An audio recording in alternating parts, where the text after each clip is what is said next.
ختم کر دیا ہے، ایمان قبول کرنے کی جو طاقت تھی اس کو ہی انہوں نے مائل کر دیا ہے۔ اس وجہ سے یہ گونگے، بہرے اور اندھے ہو چکے ہیں اپنے اعمال بد کی وجہ سے، تو لہٰذا یہ ایمان کی طرف نہیں لوٹیں گے، چاہے وہ مرتدین ہو، چاہے وہ کفار ہو، اور چاہے وہ منافقین ہو۔ استغفر اللہ، انہوں نے اپنے کفر پر، اپنے منافقت پر ہی اپنی جانیں جو ہیں ان کو دیا، اور یہ اسلام کے خلاف ہی ساری زندگی سازشیں کرنے میں ان کی جو ہے وہ گزر گئی۔ اللہ تعالیٰ ہمیں ایسے لوگوں سے محفوظ رکھے جو ہمارے دین کو استغفر اللہ نقصان پہنچانا چاہتے ہیں، اور اللہ تعالیٰ دین اسلام کو انشاءاللہ اسی طرح سے ہرا بھرا اور اسی طرح سے کامیابی پاتا جو ہے وہ رکھے، قیامت تک اس کو آباد رکھے، اور اس کے جو دشمن ہیں، اس کے جو استغفر اللہ اس کو ختم کرنے کے لیے سازشیں کر رہے ہیں، جو مخالفتیں کرتے ہیں، اللہ تعالیٰ ان کو ہدایت دے۔ اگر ان کی زندگی میں ہدایت نہیں ہے تو اللہ تعالیٰ بہتر جانتا ہے کہ اللہ تعالیٰ کے ان کے ساتھ کیا معاملات ہیں۔ تو آئیے اب ہم اپنی اگلی آیت مبارکہ پڑھ لیتے ہیں، آیت نمبر 19۔ پہلے ہم اس کا ترجمہ پڑھیں گے۔ او یا قصویبن، یا پھر جیسے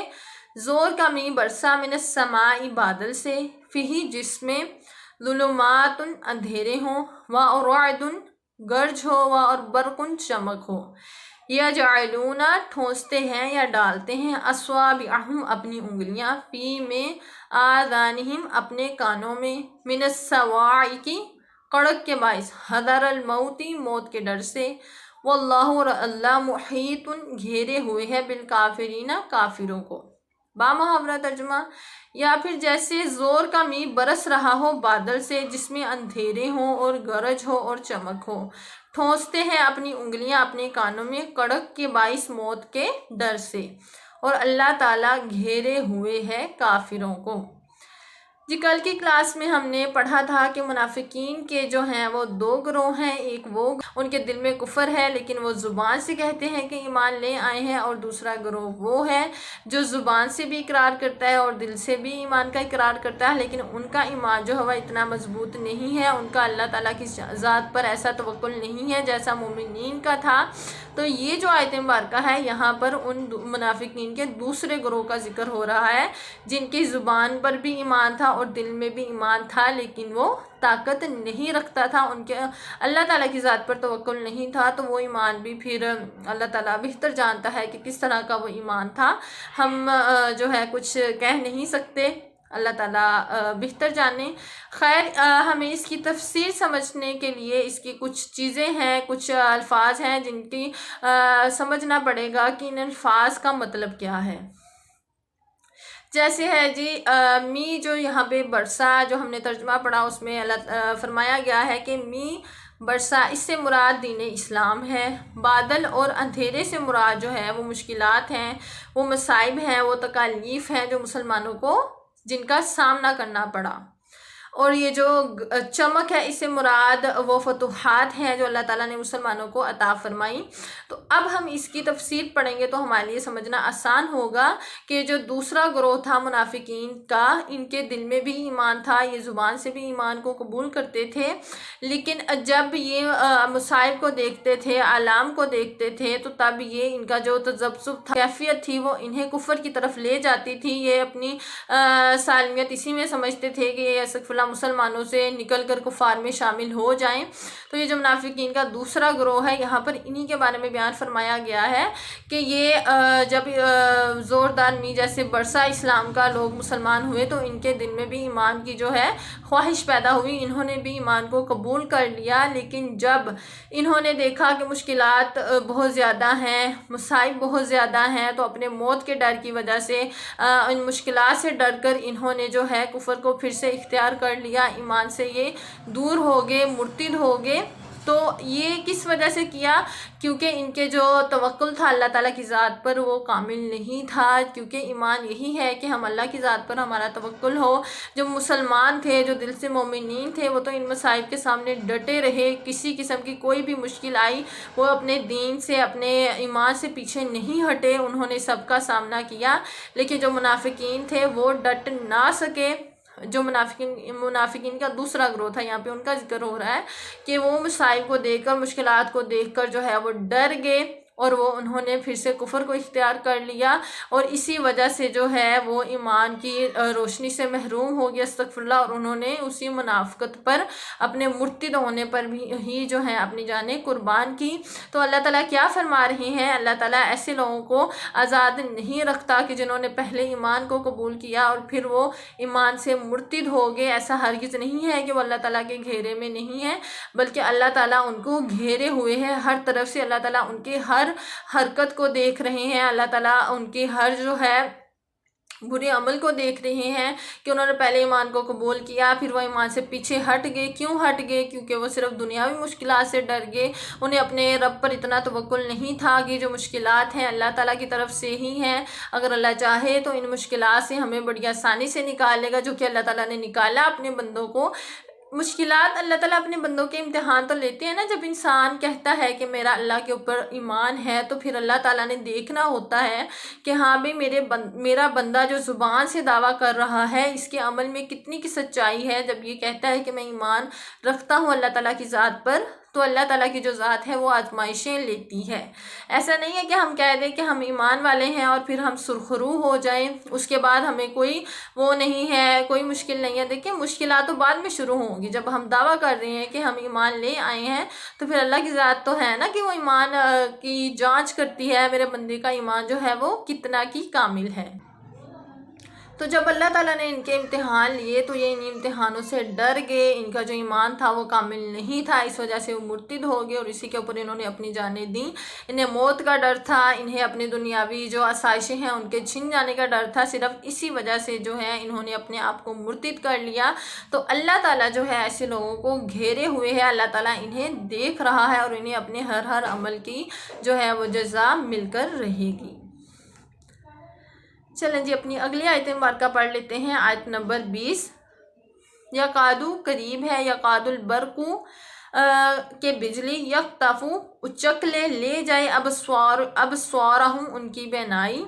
کلما جب چمکتی ہے، کلما جب کبھی، اضاء لہم چمکتی ہے، لہم ان کے لیے، مشو تو چلنے لگتے ہیں، فیہ اس کی روشنی میں، اور اذا جب اظلم اندھیرا چھا جاتا ہے، علیہم ان پر، تو قاموا کھڑے رہ جاتے ہیں، اور لو اگر شاء چاہے اللہ لذہب تو لے جائے، بسمعہم ان کے سننے کی قوت، وابصارہم اور ان کی بینائی، ان اللہ بے شک اللہ تعالیٰ، علی اوپر، کلی ہر شیء چیز، قدیر قادر ہے، بے شک سبحان اللہ۔ بامحاورہ ترجمہ، قریب ہے کہ بجلی اچک لے جائے ان کی بینائی، جب چمکتی ہے ان کے لیے تو چلنے لگتے ہیں، فی اس کی روشنی میں،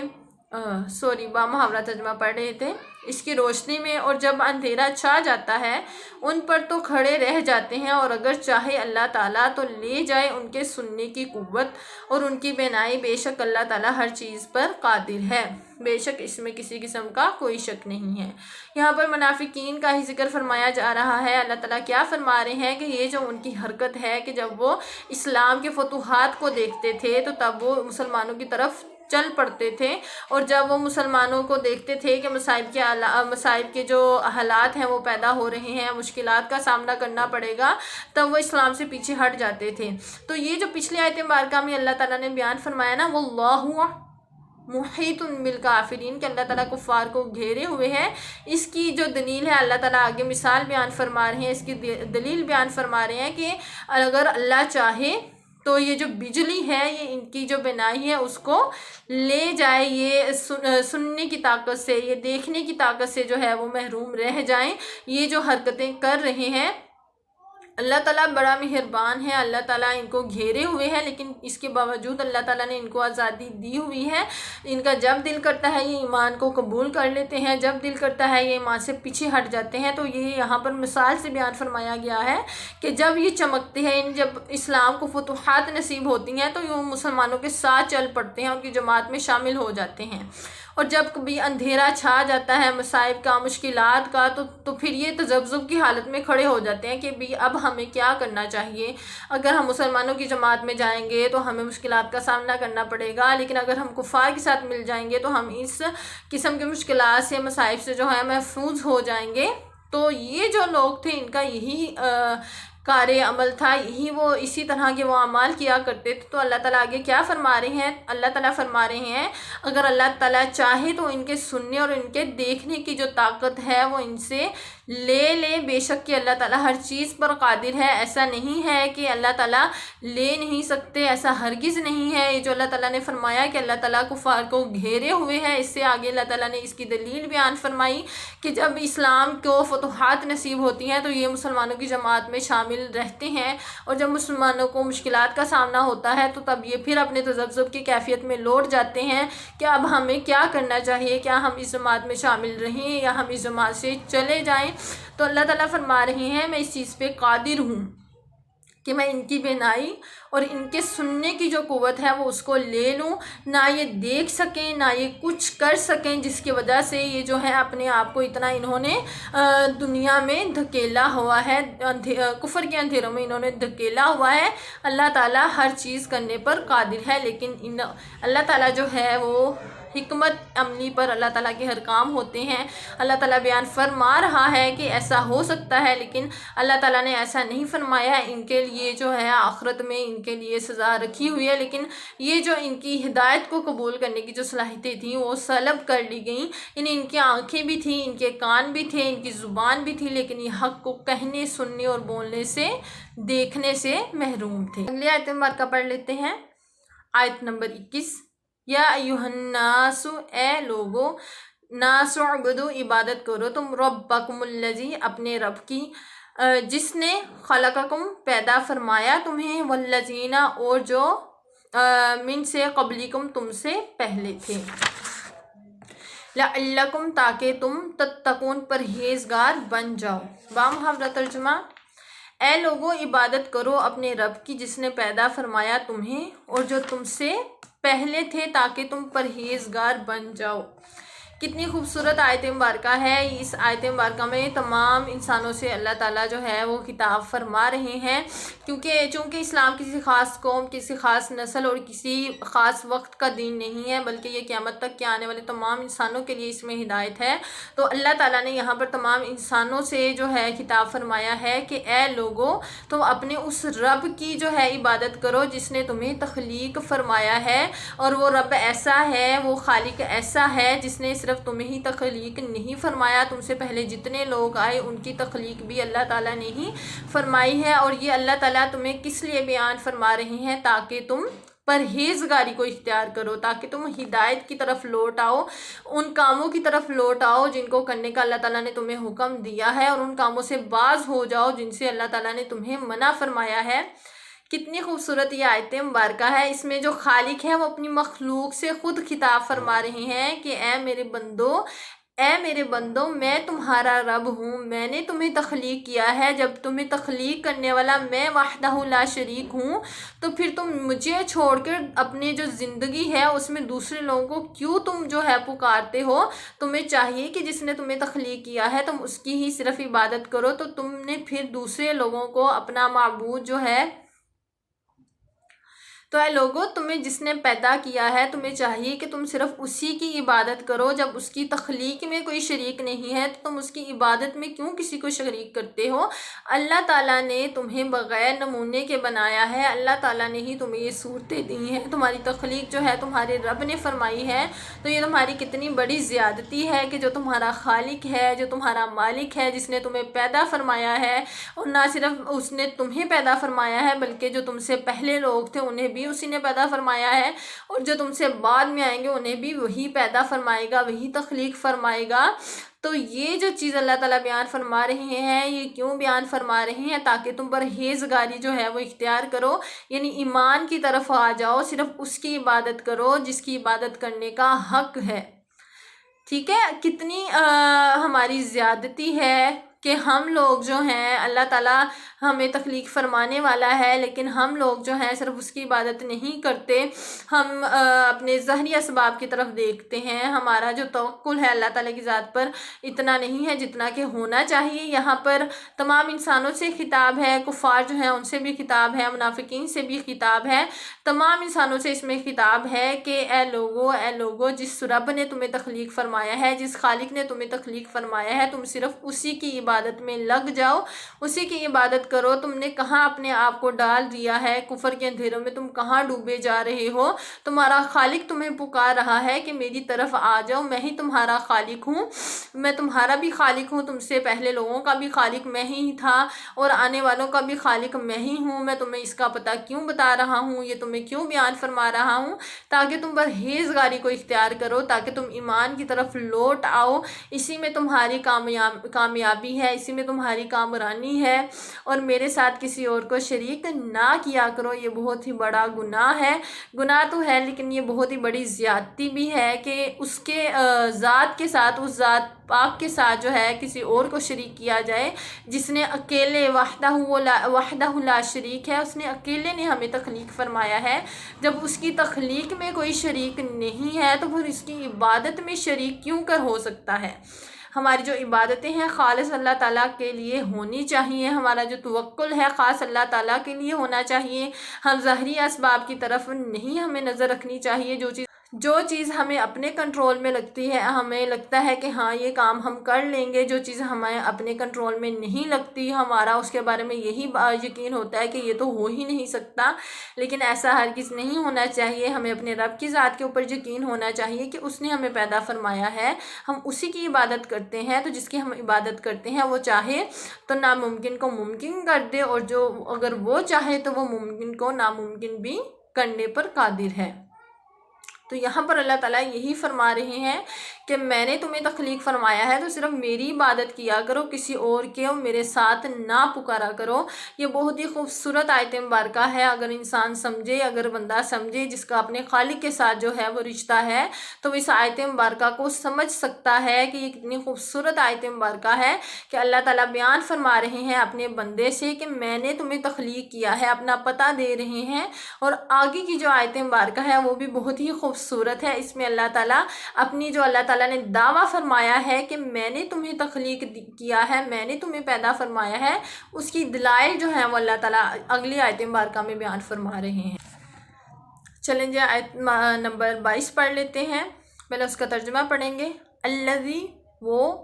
جس نے جعلا بنایا، لکم تمہارے لیے، ارض زمین کو، فراشن بچھونا، والسماء اور آسمان کو، بناء عمارت، وانزل اتارا، من السماء آسمان سے، ماء پانی، فاخرج پھر نکالے، بھی اس سے، من الثمرات کچھ پھل، رزقا لکم تمہارے کھانے کے لیے، فاپس لا نہ تجعلوا ٹھہراؤ تم، للہ اللہ کے لیے، اندادن مد مقابل، تم تعلمون تم جانتے ہو۔ محاورہ ترجمہ، اور وہ جس نے بنایا تمہارے لیے زمین کو بچھونا اور آسمان کو عمارت، اور اتارا آسمان سے پانی، پھر نکالے اس سے کچھ پھل تمہارے کھانے کے لیے، پس نہ ٹھہراؤ اللہ کے لیے مد مقابل، اور تم جانتے ہو۔ تفسیر اس کی پڑھتے ہیں جو اللہ تعالیٰ نے پچھلی آیت مبارکہ میں بیان فرمایا۔ یہ جو اگلی آیت مبارکہ ہے اس میں اللہ تعالیٰ اپنے اس دعوے کے حق ہونے کی جو ہے وہ دلائل بیان فرما رہے ہیں کہ تم اس زمین کی طرف دیکھو، یہ جو زمین ہے یہ میں نے بنائی ہے، تمہارے لیے بچھونا بنایا ہے، تم اس میں چلتے ہو، اس میں پھرتے ہو، اس میں تم رہتے ہو، کھاتے پیتے ہو۔ تو یہ جو زمین ہے یہ خود ہی نہیں بن گئی، اسے اللہ تعالیٰ نے تخلیق فرمایا ہے، اور کس لیے تخلیق فرمایا ہے؟ تمہارے لیے تخلیق فرمایا ہے۔ کتنا خوبصورت ہے اللہ تعالیٰ کا انداز، کیا میرے بندے دیکھ اس زمین کو، اس زمین کی طرف دیکھ، اسے میں نے بنایا ہے۔ کس لیے بنایا ہے؟ تیرے لیے بنایا ہے۔ اس آسمان کی طرف دیکھ، یہ جو آسمان ہے اسے میں نے ہی تخلیق فرمایا ہے، یہ زیب و زینت اسے میں نے ہی عطا فرمائی ہے، اسے میں نے تمہارے سروں پر چھت بنایا ہے۔ ٹھیک ہے، یہ جو ہے آسمان یہ تمہارے سروں پر چھت ہے، یہ جو زمین ہے یہ تمہارے رہنے کے لیے بچھونا ہے، آسمان تمہارے لیے چھت ہے، اور اس آسمان سے میں پانی برساتا ہوں جس سے زمین سے پھل اگتے ہیں، اور وہ کس لیے ہیں؟ وہ تمہارے کھانے کے لیے ہیں۔ سبحان اللہ، اللہ تعالیٰ کیا بیان فرما رہے ہیں؟ سارا کچھ ہے میرے بندے، یہ سارا کچھ میں نے تیرے لیے کیا ہے، یہ زمین کو میں نے تیرے لیے بچھونا بنایا ہے، آسمان کو میں نے تیرے لیے سائباں بنایا ہے، اور اس آسمان سے میں پانی برساتا ہوں جس سے زمین پھل اگاتی ہے، اور وہ کس لیے ہے؟ صرف تیرے کھانے کے لیے ہے۔ تو اس کے باوجود میں نے تمہارے اوپر اتنی عنایات کی ہیں، اس زمین کو میں نے تخلیق فرمایا ہے، اس آسمان کو میں نے تخلیق فرمایا ہے، تم جو پھل کھاتے ہو، تم جو رزق کھاتے ہو، جو تم سبزیاں کھاتے ہو، وہ ساری میں ہی پیدا فرماتا ہوں، ان سب کا خالق بھی میں ہوں، وہ ساری چیزیں، ساری آسائشیں میری ہی واحد ذات ہے جو تمہیں مہیا فرماتی ہے۔ تو پھر تم کیوں اللہ کے ساتھ مد مقابل جو ہے ان کو پکارتے ہو، اللہ تعالیٰ کے مد مقابل جو ہیں ان کو ٹھہراتے ہو؟ جب اللہ تعالیٰ ان چیزوں کو تخلیق کرنے میں وحدہ لا شریک ہے تو عبادت کا حق بھی تو اسی ذات کو ہے کہ تم صرف اسی کی عبادت کرو۔ لیکن تم جو ہو وہ دنیا میں ایسے بھٹکے ہوئے ہو کہ اپنے خالق کو تو بالکل بھول ہی گئے ہو، اس کی عبادت تم کرتے نہیں ہو، جن کا کوئی عمل دخل ہی نہیں ہے، نہ تمہاری تخلیق میں، نہ آسمان کی تخلیق میں، نہ زمین کی تخلیق میں، نہ تمہارے رزق میں ان کا کوئی عمل دخل ہے۔ تم نے اپنے آنکھوں پہ بٹھایا ہوا ہے، ان کو تم نے اپنے سروں کا تاج بنایا ہوا ہے۔ تو اے میرے بندے، اپنی غفلت سے جاگ، اپنی اس غفلت سے اٹھ جا، اس ذات کی طرف لوٹ کے آ جس ذات نے تمہیں بھی پیدا فرمایا ہے اور تمہاری آسائش کے لیے سارے سامان بھی مہیا فرمائے ہیں۔ تو تم صرف اس کی طرف آؤ، حالانکہ تم جانتے ہو، ٹھیک ہے جی۔ اللہ تعالیٰ کیا بیان فرما رہے ہیں کہ اے میرے بندے، تو جانتا ہے کہ میں تیرا خالق ہوں، میں تیرا مالک ہوں، اس کے باوجود جو ہے تو میرے ساتھ مد مقابل ٹھہراتا ہے۔ اس میں کفار بھی شامل ہیں، لیکن اس میں ہم لوگ جو ہیں ایمان والے، بدقسمتی سے ہمارا اگر ہم دیکھیں تو ہم بھی کوئی اس سے باہر نہیں ہیں، کیونکہ ہمارا توکل اللہ تعالیٰ کی ذات پہ جو ہونا چاہیے نا وہ ہے نہیں، اس کی بڑی کمی ہے۔ اللہ تعالیٰ ہمیں ایسا ایسا توکل عطا فرمائے کہ ہم اس طرح کا عبادت کا حق اللہ تعالیٰ کی ذات کے ساتھ جو ہے وابستگی کا اس حق کو ادا کر دیں۔ اس میں صرف کفار کا ذکر نہیں ہے، اس میں اللہ تعالیٰ اپنے تمام انسانوں سے خطاب فرما رہے ہیں کہ اے غافل انسان، دیکھ لے، میں ہی تیرا خالق ہوں، میں ہی تیرا مالک ہوں، میں نے ہی تیرے لیے سب کچھ تخلیق فرمایا ہے، تو تم میری طرف لوٹ کے آ۔ صرف ہم اپنے رب کے اوپر توکل کریں اور اسی کی عبادت۔ تو اللہ تعالیٰ کے جو مد مقابل ہیں وہ کسی کو بھی نہیں ٹھہرانا چاہیے۔ صرف ظاہری اسباب کو دیکھتے ہوئے یہ نہیں سوچنا چاہیے کہ ہاں یہ چیزیں موجود ہیں تو یہ کام ہو جائے گا، اگر یہ چیزیں موجود نہیں ہیں تو یہ کام نہیں ہوگا، ایسا ہرگز نہیں ہے۔ اللہ تعالیٰ کی جو ذات ہے وہ ان اللہ علی کل شیء قدیر ہے، وہ چاہے تو ہر چیز ہو جائے، وہ نہ چاہے تو بہت آسان سی جو چیز ہے وہ بھی ممکن نہیں ہوگی۔ بس اللہ تعالیٰ کی ذات ہمیں سمجھنے کی توفیق عطا فرمائے، ہمارے ایمان جو ہے ان کو مضبوط فرمائے، ہم جو پڑھ رہے ہیں اس کو ہمیں سمجھنے کی توفیق عطا فرمائے، سمجھ کر اس پر عمل کرنے کی جو توفیق ہے وہ بھی ہمیں اللہ تعالیٰ ہی عطا فرمائے۔ بے شک کہ توفیقات جو ہیں وہ اللہ کی بارگاہ سے ہی نصیب ہوتی ہیں۔ آج کا ہمارا سبق الحمدللہ یہیں تک ہے۔ ہم نے آیت نمبر